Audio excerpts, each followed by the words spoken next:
Halo, perkenalkan nama saya Felicia Dewi Anggraini dari kelas 11 Sosial 2 nomor absen 11. Sekarang saya akan mempresentasikan tugas ekonomi tentang pertumbuhan ekonomi. Pertumbuhan ekonomi adalah suatu keadaan yang menunjukkan adanya kenaikan PDB tanpa memandang persentase kenaikan PDB tersebut lebih besar atau lebih kecil dibanding persentase kenaikan jumlah penduduk.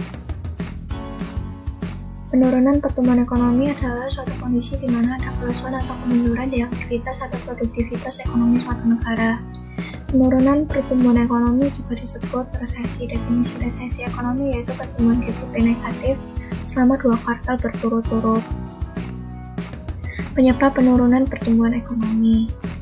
Satu faktor pembentuk PDB yang mengalami penurunan. Konsumsi rumah tangga yang turun sebesar 5,5%. Government spending yang turun sebesar 6,9%, investasi yang turun sebesar 8,6%.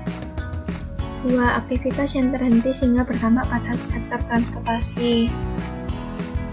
3. Belanja pemerintah yang belum cukup efektif. 4. Terjadinya inflasi atau deflasi yang tinggi. 5. Tingkat pengangguran tinggi. Dampak dari penurunan pertumbuhan ekonomi. Sektor pariwisata dan penerbangan mengalami penurunan. Penurunan pendapatan secara serentak dan adanya PHK massal atau dirumahkan tanpa diberi gaji dan tunjangan. Solusi menangani penurunan pertumbuhan ekonomi.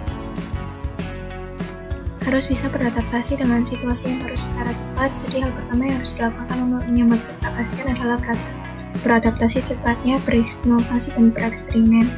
Meningkatkan literasi keuangan sebaik mungkin. Kita harus mengelola uang dengan baik, bijak, efektif, dan cara menginvestasikan uang dengan baik dan melakukan diversifikasi investasi proporsional. Pemerintah harus efektif dalam melakukan belanja negara. APBN harus digunakan sebaik mungkin. Terima kasih.